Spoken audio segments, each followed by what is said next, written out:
Hello and welcome to this week's edition of The Front Page. We're just coming off the back of one of the busiest weeks of the summer, and on today's show we'll be reviewing all the big stories from Goodwood and beyond, as well as some of the stories which went a little bit under the radar. Delighted to be joined in the studio by Matt Rennie. Welcome, Matt. How are you enjoying the summer? Very much so, enjoying it now. It's nice to actually have some summer-like weather recently, and Goodwood was typically glorious this year. There's normally a day in it where it just buckets it down, but Absolutely. Not this time round. And it's very exposed up there on the downs when the wind sweeps in and the rain is pouring, but when the sun is shining, what a wonderful place it is. It was spectacular. I was only watching it on TV, but it was nice to watch it even in some sunshine in rural Yorkshire for once as well. But we were talking before, I don't know what the weather was like at Galway though. It seemed like it was a bit chillier over there in Ireland. It did seem. One of my abiding sort of mysteries of the week was seeing everyone wearing winter coats and flat caps and everything, and I'm not sure if that was a style choice or a weather choice or a little bit of both. Who knows? It's Britain and Ireland. It turns within an instant, doesn't it? Certainly does. And calling in from Deauville, Scott Burton, who is full of the joys of summer. You've been enjoying not just a racing recently, Scott?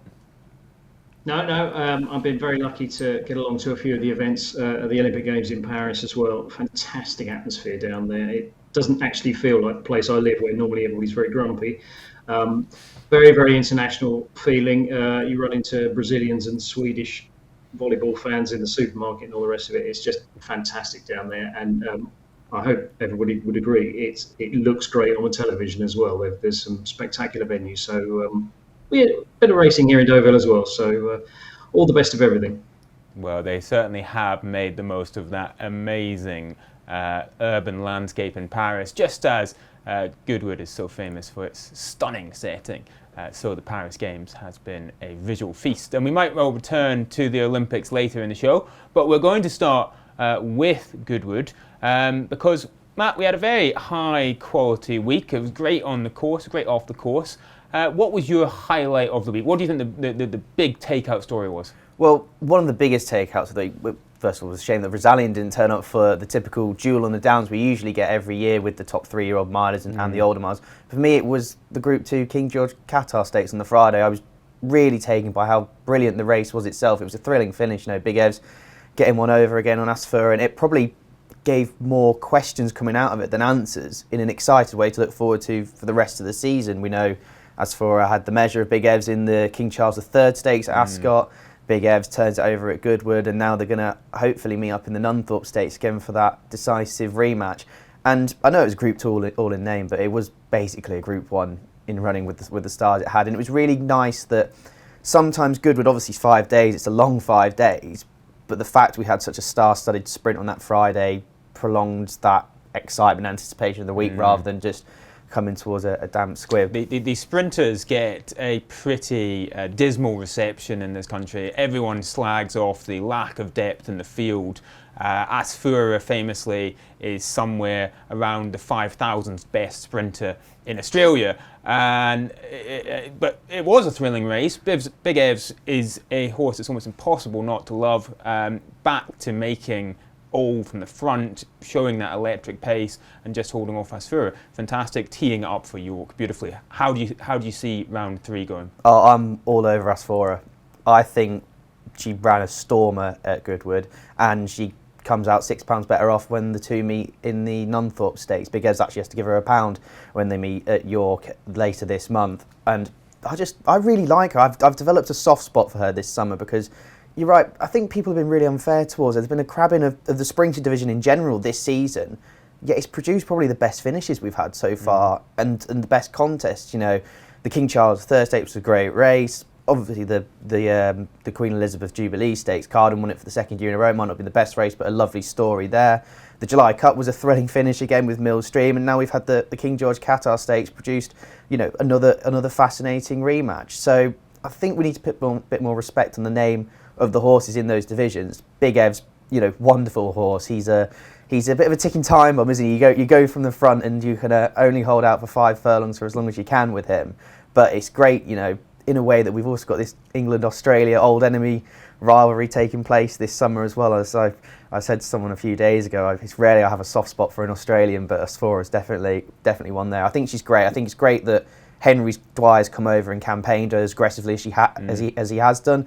He was even talking about in the aftermath of the King George Qatar Stakes going to the Flying Five, potentially the Abai and the Breeders' Cup as well. That's what you want to see from a global sprinter. It feels like we've had a bit of a dearth of that recently, where we're not willing to go on this global challenge. I remember the days of early 2000s, mid 2000s, late 2000s, when horses like Star Spangled Banner on the scene, Choisir was before my time, but coming over here and giving it a real go. So it feels like we've gone back to that way in a bit, and I think it does sort of deserve a bit more respect in a way. Those two have really lit up the sprinting division this year. And speaking of big Evs, we have to touch on the incredible performance of Mick Appleby, who emerged as top trainer at Goodwood. He wasn't even priced up in most markets at the start of the week. Aidan O'Brien, hot favourite, and he just beat Aidan on countback on a superior number of seconds. What an achievement for Mick Appleby. Oh, terrific. And you know, Mick probably was unfairly tarnished about 5 years ago as the best all-weather trainer in Britain,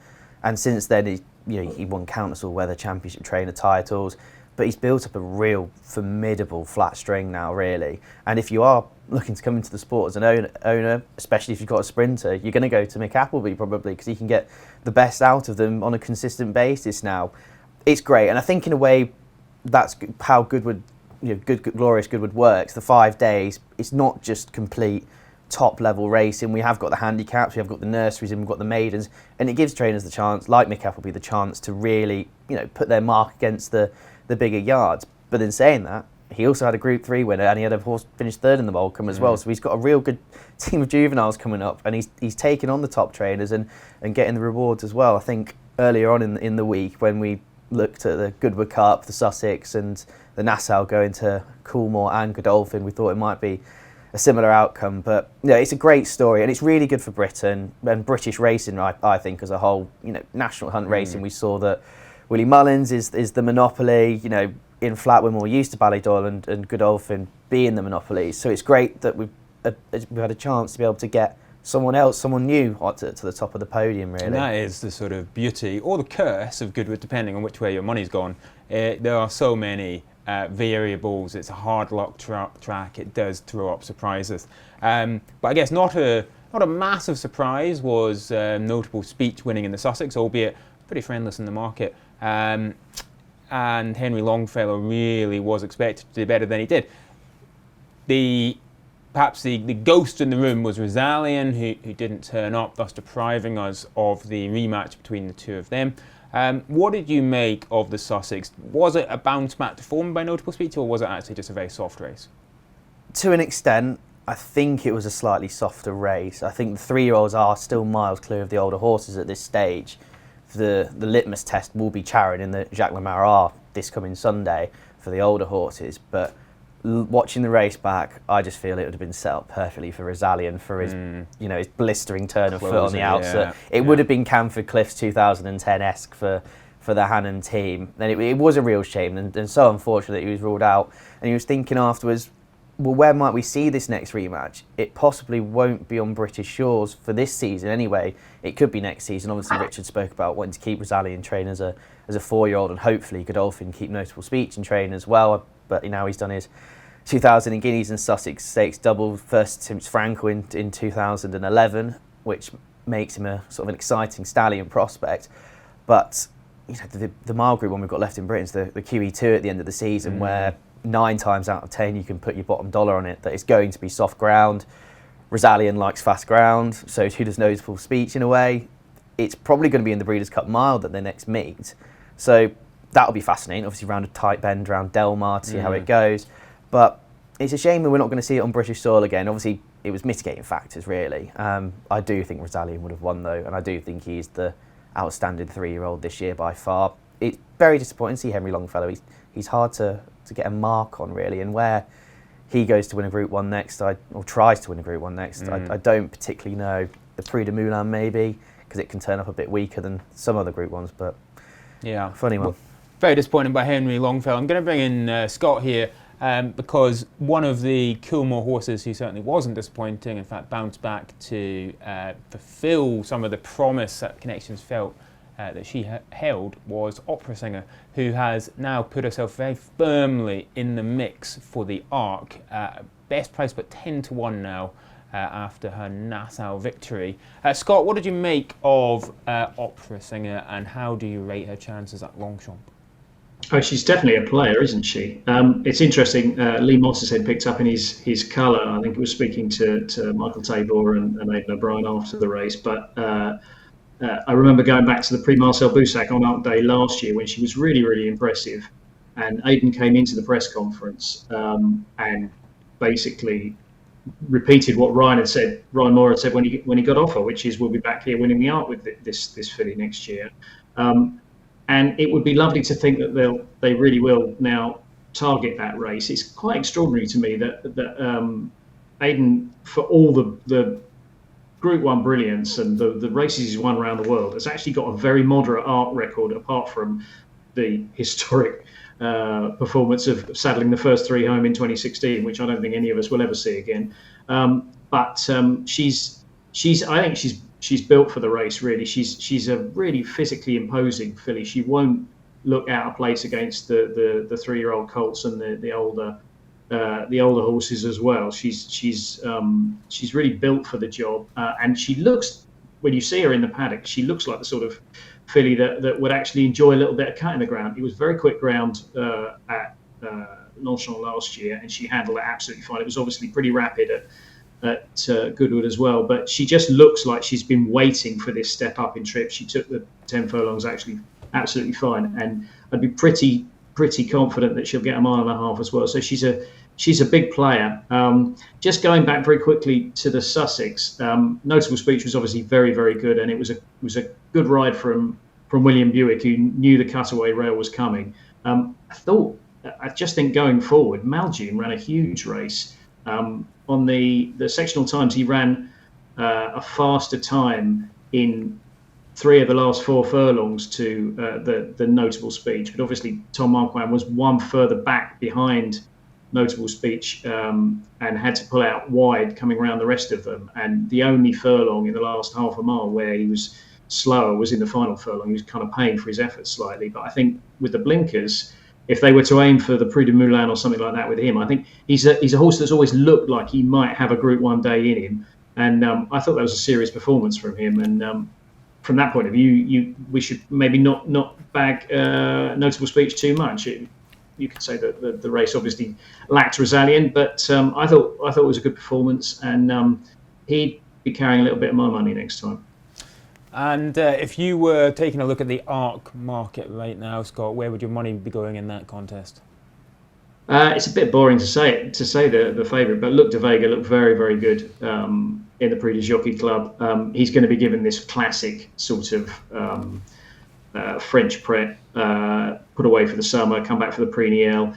He's only run 3 times. Is he streetwise enough? Well, he certainly looked it in the Jockey Club. It was quite soft ground that day, so he won't mind it if it comes up soft. And I think we might be a bit of a throwback to I was going to say when you and I were growing up, but certainly when I was growing up in the sort of 90s, where the Prix Niel winner just then went and won the Arc. I think we might be looking at that kind of year. But there's many cards still to be played. I'm sure there'll be some good performances at York, and then Irish Champions Weekend and the trials. So plenty can change yet. One filly that disappointed at Goodwood was Emily Upjohn, which meant that Kieran Shoemark's wait for a Group 1 victory for John Gosden goes on. What do we think about this, Matt? I was looking up his strike rate for John this season, for John and Thady this season. He's 18% strike rate. The last time Frankie Dettori had over 100 rides in a season for John Gosden was 2022, when his strike rate was 20%, so very comparable there. However, Kieran's group class strike rate is just 2 from 38, 5%, whereas Dettori was actually operating at a higher strike rate at that level. Now, they're not directly comparable, and there's a huge dollop of luck that goes into it, and also the firepower you have to play. But there's obviously a narrative taking hold in some quarters that Shoemark is under pressure. How do you read it? I think it's wrong this early to say someone's under pressure. It's almost going to a football analogy. We don't give managers enough time in football at clubs or whatever these days. People are so impatient for success, and some people want that in racing. They do want immediate success, but in a way, the Gosdens as top horses haven't really fired this season. Inspiral hasn't fired as of yet. Might do on Deauville on Sunday. Emily Upjohn hasn't fired. Is she still in love with the game? That's a serious question you need to ask now. Or is she just a difficult horse, but when she's on song is brilliant? And I think it was sort of summed up really with lead artists winning the Thoroughbred Stakes for John and Thady and Kieran. It seems like the first half of the season was a bit one to forget. I think they've said it before, it's one where they didn't expect it to go as slowly as it has done, but hopefully it will pick up towards the end of the season. I think he could be a horse that could go through the grades in a way. He's been really impressive so far, bar losing at Newmarket. So he could be one for the Joel Stakes and then a QE2 at the back end of the season. I just think the firepower isn't really firing in the Gosden's yard at the moment. But as we know, the sport is swings and roundabouts, and it almost certainly will come round for a yard with fine trainers as they are. And I think they do need to stick with Kieran. I think he's a good guy. I think he's a good jockey, and he deserves the opportunity. And I think we need to give it at least 2 seasons before we start making judgments in a way. However, the speed in sport racing is, no one's patient enough for that. Scott, how do you read it? I guess the challenge is any sportsman who is under pressure. The challenge is controlling it psychologically and ensuring that does not then affect how you perform on the pitch. I suppose, yeah, absolutely. From this point of view, I mean, you'd imagine that John and Thady obviously train together, but John is a very good kind of mind manager of his human staff, as it were. Anybody who managed to maintain a relationship with Dettori for as long as he did was very good at kind of managing his moods, if you like, and kind of keeping him away from the sort of weekly grind and just have him peak for the kind of really big weekend targets. I think that Matt's right. The problem is they haven't any 3-year-olds, so they're basically, in terms of their big race chances, they've been relying on these handful of really proven older horses. Inspiral hasn't hit the target yet. Obviously, Kieran wasn't on Audience, which is the only real top-level group performer they've had so far this year. Rab Avelyn's been on him in both times. So, but I think if you have a poor crop of 3-year-olds, which they look to have certainly been slow to the party, shall we say, I think it's quite difficult for a stable like theirs to really make their mark. And John's been very good in speaking about him publicly 2 or 3 times this year. I'm sure he's trying to fill him up with confidence at home and saying it'll come, don't worry about it. The question will be how long the Gosden's owners keep faith with this, rather than just saying, look, William Buick doesn't have a ride in this race, James Doyle doesn't have a ride in this race, or Ryan Moore doesn't have a ride in this race, and start trying to get them to go more sort of pick and mix for the big targets. We kind of saw it a little bit when the Gosdens had that falling out with Stradivarius and Nielsen with Dettori as well, and they took their kind of conscious uncoupling for a while, and the owner sentiment there was to get him back as quickly as possible. And I suppose from that point of view, it's as much about how John and Thady manage upwards as it is downwards, if you like. Yeah, very intriguing. That one's going to play out over the coming weeks and months. We're going to wrap up our Goodwood coverage there. But before we move on to our next stories, just a quick reminder, if you are watching this on August the 5th, you can get in today's Racing Post the big kickoff. It is the absolute pinnacle of football previews. It is jam-packed with punting insights from the best of our experts and a range of external experts as well. So if you're a football bettor or just a football fan, get out to the shops today, pick up your Racing Post, and you will get the big kickoff inside. There will be some options to purchase digitally as well over the coming days, and Members Club Ultimate subscribers get access to it via the digital newspaper, and you can find out more about Members Club now. Get 50% off your first 3 months in the Racing Post Members Club As a member, you get access to the digital newspaper exclusively available to members the night before.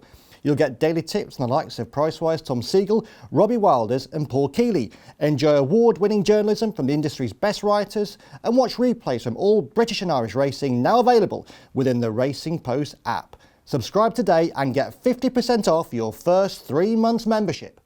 Welcome back.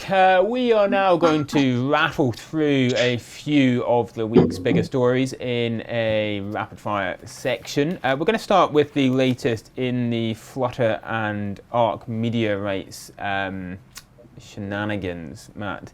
Basically, for those who are new to the story, what we've had over the last few weeks is a series of efforts by Flutter, who of course own Paddy Power, Sky Bet and Betfair, to try and make Arc, which is by fixtures the largest racecourse group in the UK, to come back to the table and renegotiate their media rights deal. Flutter say racing has got so expensive and turnover has declined in what is a declining product that they no longer make any money out of the sport. There's too much being charged by the racecourses, and they add that too little is making its way into prize money and promotion of the sport. Now, there's been a bit of back and forth here.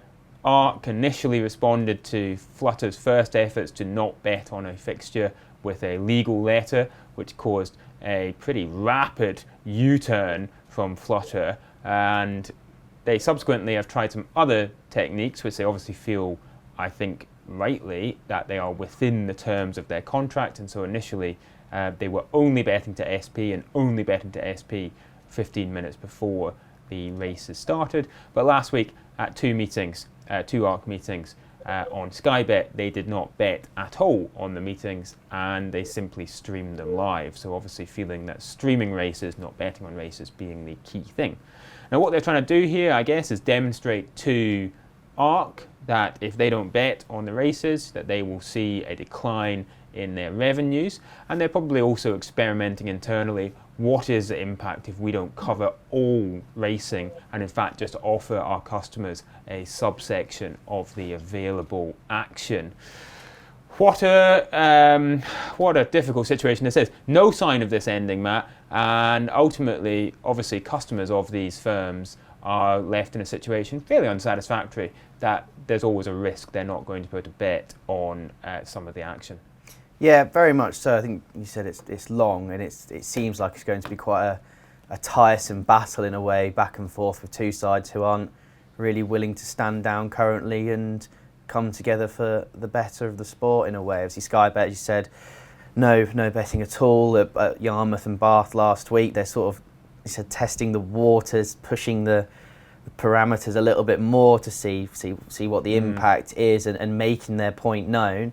I think they are right in a way, given what we've been reporting on recently, and it almost leaves you playing a guessing game of where's it going to happen this week. I was looking through the cards on the Racing Post website yesterday, thinking, all right, there's an ARC meeting there. There's another one at Yarmouth coming up on Wednesday where the highest winning prize is just over £4,700. You're thinking, well, that in this climate, in British racing, the pinnacle of global racing, as we love to call ourselves, that's not acceptable enough, really. It's not going to pay any training fees in a way, and travel and costs. And you're thinking, well, that'll be the next cab off the ranks in a way. And it's just going to this will rumble on for months and months before there's a solution coming. And it's just almost another unwanted battle clash in a climate where we've got no CEO of the BHA incoming as it stands. Joe Samaros-Smith, the chair of the BHA, is leaving next year. We've got so many senior positions to fill. It's just it's another roadblock in the way of trying to get the sport back on the motorway and in a seamless way. The ultimate loser is the horsemen in a way, trainers, owners, but mainly your ordinary punter. I know people that have only got Sky Bet's accounts, and they're messaging last week going, where's Bath on our cards? I want to have a little Flutter, if you pardon the pun, obviously. But they're the ultimate losers. They're a backbone of our sport, are the punters. Even if they're little punters, people might just have one account with Sky Bet or Paddy Power, and they're not able to place a bet on the horse racing, and they're sort of an unlucky pawn in a game from the elites here. Well, I wonder if there's an outcome here that the ultimate lesson is that bookmakers don't need to offer all the racing, and that the position of racing will actually be weakened as a result. But let us move on to what you touched on there, which is about the leadership of the BHA. Julie Harrington is to leave her post as CEO by the end of the year. Joe Somers-Smith will be standing down next year. They have been advertising for the chair first, so that's Joe Somers-Smith's position. I understand that the purpose of that is that they want to have the incoming chair in place so that when they have a short list of candidates for the CEO job, the chair can make their decision. This, of course, is a very normal way of approaching it. You want to ensure that the chair and the CEO can work closely together, so you don't want to just impose a choice on them. On the chair, we've had lots of ex-politicians who are in the market for jobs, sniffing around, both Tory and Labour former MPs. We're told that none of the politicians have gone through, actually, and that the selection committee are looking for a chair with a commercial background. I can see the rationale of that. I think racing's challenges over the last few years have been principally regulatory. The changes to gambling regulation obviously had a huge impact on the sport, and links into government were extremely important. But looking ahead, we're perhaps now looking at a situation where racing is facing challenges around its strategy and how it's going to appeal to new fans. But as you say, a huge amount of uncertainty right now. We're also missing leaders in senior positions elsewhere. And the next few months is going to be decisive, because these leaders are going to take racing into a really important cycle where some big decisions will need to be made and some big progress on, again, some key challenges. Yeah, it's not really going to be paddling in a stream once the new people come in. There's so many massive issues you've got to solve. Obviously, affordability checks, the levy reform as well, which it's just bitter at some points, really. I think it's very good. I think you have to applaud the BHA for not going through with politicians for these jobs, mainly because I think we need someone that's more politically neutral and from a business perspective who can bring that nous in. Hopefully they already have like racing. That would be a really good start for once, instead of bringing someone in and to understand the sport as well, because it's such a complex sport, and if someone comes in without that knowledge, and we haven't they realised spend a year before. Just getting up to speed. Exactly that. We've not realised that before, and we need someone with a bit of knowledge in the sport to be able to hit the ground running, who is hopefully politically neutral, because we do have a new Labour government in charge, whether people like it or not. They have the landslide. They've got the landslide. They've got the significant majority, and we need to work with them in a productive way rather than backing ourselves into a corner, which I think racing has done sometimes before. Obviously, the demographics of it is traditionally it's a conservative sport for the elites, but we have a chance now to give not give an olive branch in a way, but to offer that arm of working relationship to make sure we come to bring resolution to the affordability checks and also levy reform as well, because we'll be in a dire state if not. And I said credit to BHA. Politicians would not have worked, especially former Tory Conservative Party politicians, because it would just bring division in a way, antagonism against the government, and in some places a little bit of scandal joining the sport. And we really didn't need the name of that at the moment with racing. So it'll be interesting to see how it all plays out this time in 6 months, won't it? It certainly will. I understand the chief executive position is going to be advertised this week as well. So stay tuned for the Racing Post. We will bring you coverage of that and any clues we get about what the sport is looking for. And now, Scott, I have to come to you. I promised you an opportunity for you to share some of your Olympic reflections, of course, based in Paris, and so you have been privileged to enjoy some of the action in front of those iconic landmarks. What are your big takeaways of the Olympics, and indeed, what lessons do you derive from it that could be applied to other sports, including racing? I just think the actual staging of it has been astonishing. You obviously not everywhere has the kind of physical charms of Paris, but the way that it's been done. There's been full stadia everywhere. I was at the rugby at the Stade de France last week. I went to finals at the rowing. The swimming has been extraordinary. It's kind of swept the entire nation away with this phenomenon that is Léon Marchand, and also just the way that the crowds have been energised, but they've also been kind of informed as well. Obviously, we're not all experts in fencing or judo or whatever, and the way that they've had kind of dual language MCs, and they've employed an expert in the field in the French language, but who's also there to kind of rev up the crowd a little bit, and then a British or an American or an Australian sort of co-commentator to pick up the slack in English and really kind of brief the crowd on the personality involved. There was the team show jumping final, which Great Britain won on Friday at Versailles, which is there and then. I mean, that's one of the 3 top tourist destinations in Europe probably, and you've got this fantastic temporary arena looking back up the park to the Palace of Versailles. The way that they've kind of blended this kind of information on course, it makes me think about racing, where we do have some excellent kind of on-course MCs and commentators, but the way that you can really sort of bring the public along with you, not just in terms of getting them to sing the Marseillaise or old Johnny Halliday songs, but to really engage them and inform them about what's going on. I thought that again, at the show jumping, that the British commentator there was excellent. There's an American who works for World Aquatics who really brought the swimming to life as well.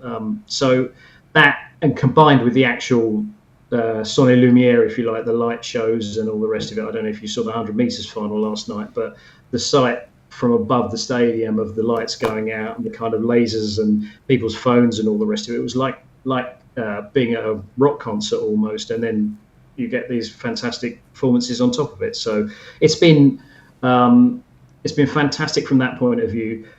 Paris, or Parisians, have maybe quite fairly got a reputation for being a little bit grumpy, a little bit self-absorbed. And obviously France is not in a happy place at the moment. We actually don't technically have a government, but everybody is completely and utterly bought into this. Even people who said, "Oh, I'm going to go away, I'm going to go on holiday, I'm going to rent my flats out." I've got friends here who didn't bother to apply for tickets and now scrambling around to get any little scraps of resales of things because they just want to be a part of it. A huge thing has become the Montgolfier balloon that has the Olympic flame underneath it. It was obviously a key part of the opening ceremony, but that is now untethered, as it were. It rises up into the sky every night at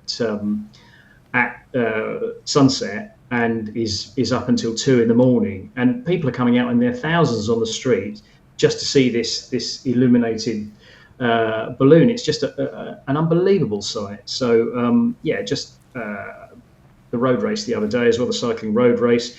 I will tell you one very quick anecdote, not from going to one of the events, but I was just walking down to the supermarket the other day, and at the bottom of our street, it was one of the roads they were going to close off for the road race, and I came across Mongolia's single representative in the road race and the time trial. He's obviously got no technical backup at all. He's just got a bike, and he was just wearing his team colours. I had to look him up, and he just paused for it. He was out riding the Olympic road race course on his own, no backup, nothing, just pausing for a little bit just by the cafe at the bottom of our road. And that to me kind of sums up the Olympics, is that you get these huge teams. The French have got 600 odd athletes. Great Britain has sent a lot of people, the Americans, the Chinese, and then you get this lone Mongolian cyclist who was 27th in the Olympic time trial, having competed in virtually nothing, just off having a ride around the road race with all the roads still open, in amongst the traffic, and just 5 minutes from where I live. So it's a very, very happy atmosphere, and I feel sure that the come down at the end of it, where people go back to work and realise that that there's gridlock in the Assemblée Nationale or whatever, will be quite harsh. But it's a fantastic summer at the moment. It reminds me exactly of the build-up to London 2012, when the Evening Standard was full for weeks with dire predictions of chaos and what a shambles it was going to be, and everyone thought it was the most diabolical use of money imaginable. And then what happened? It starts, and everyone immediately buys into this wonderful atmosphere, this sense of camaraderie and achievement. Just one last comment on the Olympics, of course, Scott. It's an equestrian theme studded through it, beginning with its remarkable opening ceremony under a very unseasonable 2-hour downpour in the centre of Paris.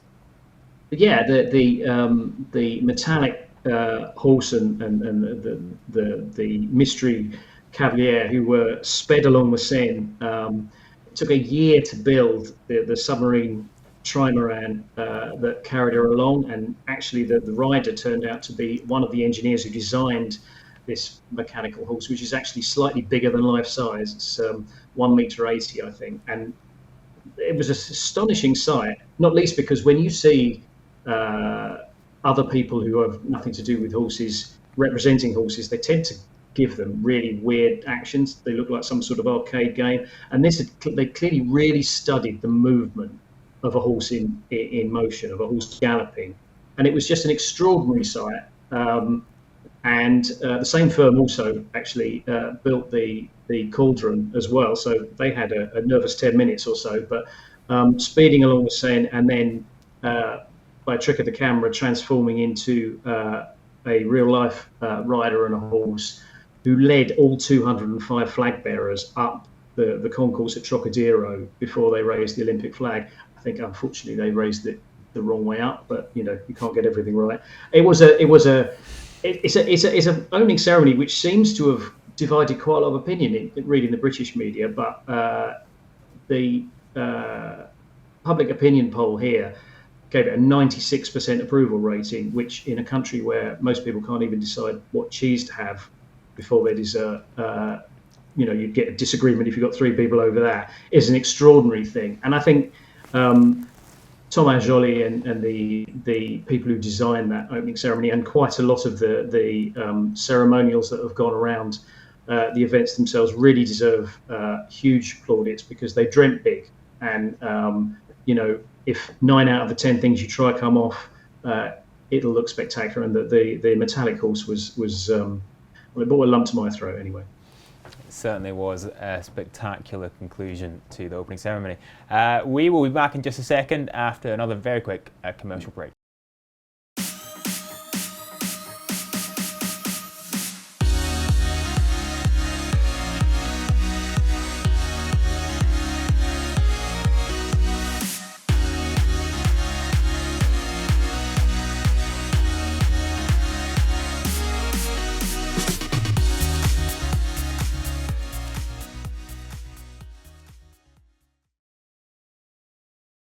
Hello, we are going to conclude today with a preview of a series we're running this week in the Racing Post. It's called The Generation Game, and it involves several of our writers taking a group of similarly aged individuals to a day at the races to understand how different generations think about racing.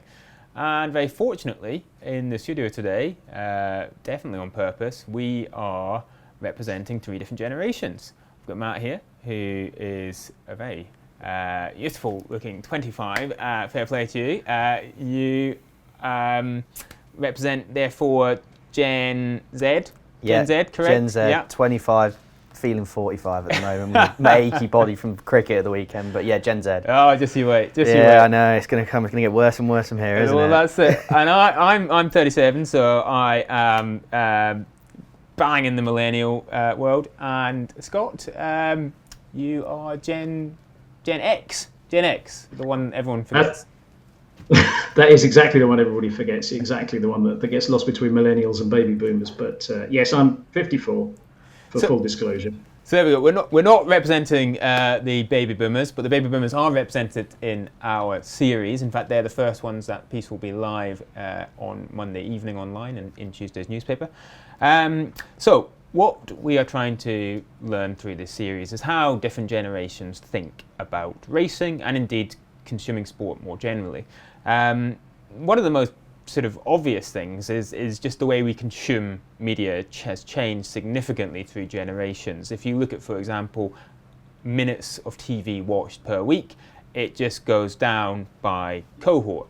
I think it's fair to say, sort of, if you're Gen Z, your tendency is to have a very sort of wide range of interest, to consume media through many different sources, much less likely to sit down in front of the TV for several hours, much more likely to be streaming on social and to be picking up things from all over the world and from creators of all sorts, which means that something like racing is in a much more crowded and competitive space. Is that a fair summary, or am I showing my age and embarrassing myself as I try to interpret what Gen Z does? Just about, but for strict purposes, I don't do any of the influencer stuff, just for me, because I'm probably a bit grumpy at heart as well. But I get what you're saying in a way. A lot of my racing stuff is consumed by social media and stuff now as well, and digital media, obviously, on the Racing Post app being one of them, but also on Twitter, X as it is now, Facebook.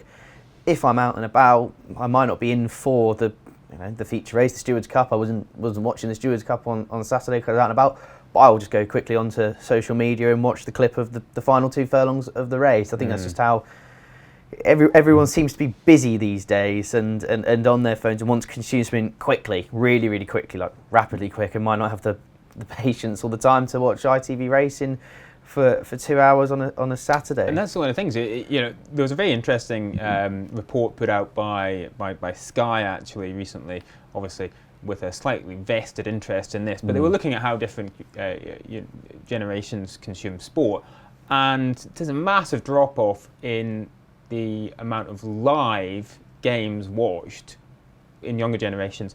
And needless to say, if someone is watching a live game, they're definitely doing something else at the same time, unless it's a sort of World Cup final or something like that. Yeah. It's just, I think we're probably all suffering a touch of ADHD as we are bombarded from all sides with options and entertainment and opportunities for us to be briefly captivated by some new thing. And it just means the older approach of sort of sitting down for 2 or 3 hours to consume from start to finish a sporting spectacle with your attention firmly fixed on it, it's just becoming slightly rare these days. Rare, and it's probably something that's going to be quite difficult for racing, given that the sport is on being a day out, really. Especially for the Generation Z. I know I'm a bit of an anomaly, obviously I'm sure there's many others that I got into sport for a quiet day at Wolverhampton on the all-weather. That was just me though, but the others, people want to go there for a day, but they'll be want to do other things at the same time, whether it be bet, have a drink. A lot of the time it's live music now as well, which I do think is a positive, despite other people having sort of protestations against it in the sport. So racing's competing and it'll be a very crowded market within that one. A lot of people won't have the patience to. In cricket either, we've seen that there's now the ludicrous 100 ball competition because people don't have the time frame to sit watching 15 minutes more of cricket. But that's what racing's got to try and get through to now. And it's going to be in the era of social media and this rapid thing. People want stuff coming from left, right, centre, forward, back, wherever you want to get it from, and then move on very, very quickly within the next 5 minutes. So that's the question racing's got to ask itself. Where the answer is, I don't know. Possibly it's through influencers and stuff. There's a lot more of it these days on track. Whether they're hitting the right notes, I don't think so. In terms of the product, we've got brilliant horses in front of us. Showcase them as much as you possibly can, as Champions Full Gallop has done with the characters Human and Equine, which is great. And I have to say it was great that there was racing TV coverage on ITVX last week as well as part of the 3 trials. I think that's key, not only to get new fans in, but for keeping accessibility for other generations as well, those who might not have a subscription to racing TV, but they're now given the opportunity to watch the coverage on ITVX if they've got an ITVX account. It's great in that way. It could bring all generations together. Maybe it could help with subscriptions in time for racing TV, but it's putting the proper product out there rather than a fabricated product in a way. And it'd be interesting to see how that trial goes in terms of numbers. Yeah, and Scott, I remember probably the most exciting day of my childhood. It's quite a tragic thing to say. Was when the man came round to set the TV up so I could get Channel 5. Yeah, at the risk of sounding like Rishi Sunak, we didn't have Sky TV when I was growing up. But genuinely, it's so easy to forget how limited entertainment options were for most people not that long ago. And the same would apply in a sort of TV and sporting sense to betting as well. You didn't have mobile apps, and in betting shops, the sort of range of bets and sports you could bet on was very limited. So, there's been a huge sort of change over the generations just in terms of choice. There has. I was reminded, I did an interview with Professor David Forrest a few months ago, who was the co-author of a very influential document, which I think sent shivers through the corridors of power about how racing's demographic is aging, and the newer generations that come through bet on almost anything else other than horse racing, that it really does decline, and that there isn't a kind of what he called a Radio 4 effect, whereby people don't listen to it when they're younger, but they hit the age of 50 or whatever, and they suddenly think that it's vital. They start listening to the Today programme. He said racing doesn't really have that. I mean, if I can take you back to, we are talking about colour television here, by the way, but if I can take you back to when I first got into the sport, you would watch Grandstand on the BBC and World of Sport on ITV, and there was very, very little of those two shows that was live apart from the horse racing. I mean, it's extraordinary to think now that on a Saturday in early February, you might get the ITV7 from wherever, I don't know. I'm trying to think which were the ITV tracks in those days during the jump racing, but an ITV7 interspersed with highlights of the Super Bowl that had taken place 6 days earlier, and almost nobody who was watching it knew what the result was, other than the fact that the Pittsburgh Steelers won all the Super Bowls when I was a kid. But that has changed beyond recognition. I think in terms of a day at the races, the thing that kind of surprises me now, and I'm not sure this is so much of a generational thing. I think this might be, you mentioned ADHD. I think it's partly generational and partly a change of behaviour either side of COVID. But any event I go to now, just how short people's attention is and how much people get up and down and go and do other things. I noticed this at the Olympic rowing last week, but I went to the French Open tennis the first year after COVID, and we had tickets on the centre court there, Philippe Chatrier, and there was almost nobody sat next to us for more than about half an hour. People would come in, watch 2 or 3 games, not even a whole set, 2 or 3 games, take some selfies, take some photos, and then go off and do something else. And you might not see them again for another 3 hours for a ticket that had cost well over €100. So in some senses, racing's quite well positioned for that, because certainly during the summer, when you're talking about flat racing, you're talking about sort of action points that last somewhere between a minute for a sprint and maybe 2.5 minutes for a 1.5 mile race or whatever. Even during the winter for jump racing, you're not very often going over about 6 minutes, and then there's 45 or 35 minutes to go and do something else. So it can work in that sense, but it's just that fight for attention and getting eyeballs on something, and there are so many alternatives going on. I'm just, as I say, at the rowing the other day, I could not believe how much people got up and down and went to go and get food and drink, or just go and have a chat with their mates or whatever. And that's a sport where there's probably 2 minutes between the end of one race and the beginning of the next, and there's 14 races all at the back of one another, and medal ceremonies and what have you thrown in there. There's never not anything going on, if you're pardon the double or treble negative, and yet it's not enough for people. They're just kind of they need permanent distraction, and that's a problem for all sports. Must be a problem even for football, which lasts 90 minutes. That's way beyond most people's attention spans. I think if you think about how important live sports rights are to certain subscription channels, and now it would appear that actually what used to be a dirty word, highlights, and really short highlights are actually where it's at, then I think it's a problem for all sports. But as I say, racing has the opportunity, because you're dealing with short bursts of activity. I mean, if like Matt was saying, you watch the last 2 furlongs of the Stewards Cup, there's a chance you missed something important at the start. But you'll have got the sense and the flavour of what's happened. You'll know what's won and all the rest of it. And you've probably burnt 30 seconds doing it. And there's not that many other sports where you can really know what's happened in 30 seconds. Yeah, definitely. And one of the other interesting things in this Sky research that I read last week was that while the number of people watching live footage has declined in younger generations, those same younger generations are actually consuming more sports media than older generations, because they are looking on social media at clips, they are watching shows, podcasts and shows a bit like this, sort of covering the sports. They're consuming news and gossip and opinion. So people's way of interacting is evolving. It's becoming a bit more diffuse. It's becoming a little bit more sort of bite-sized, because people don't really have the attention span necessarily for longer engagement stretches. But people are still engaging with sport. They're just changing the way they do it. Yeah, absolutely. Golf is another thing I follow, and the PGA Tour viewing figures are through the floor this year, and all 4 majors were through the floor.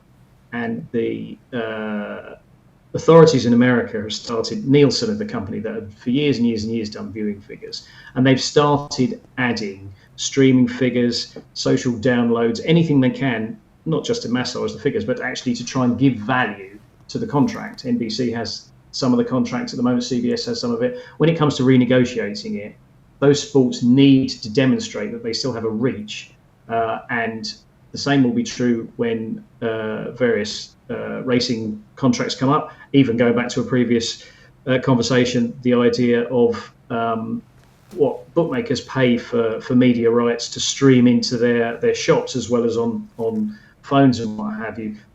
That granular detail of how people consume it is really, really important in a commercial sense.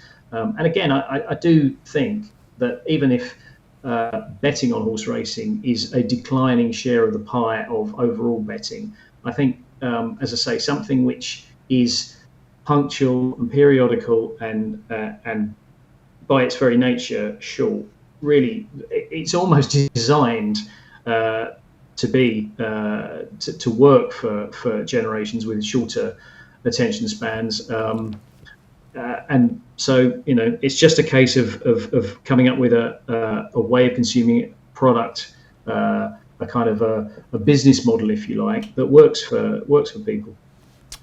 Speaking of punctual and short, we probably ought to wrap it up there because we've shot through the usual half-hour segment for this. So we will indeed close there. Matt, many thanks for joining us today and for your observations on Host of Stories.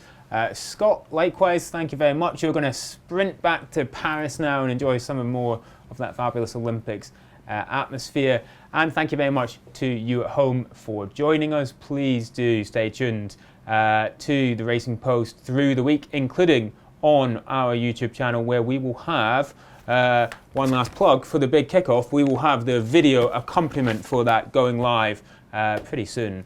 Indeed, they're filming it just after us. So thanks again for your attention, for your time. Have a great week, and we will see you again next time.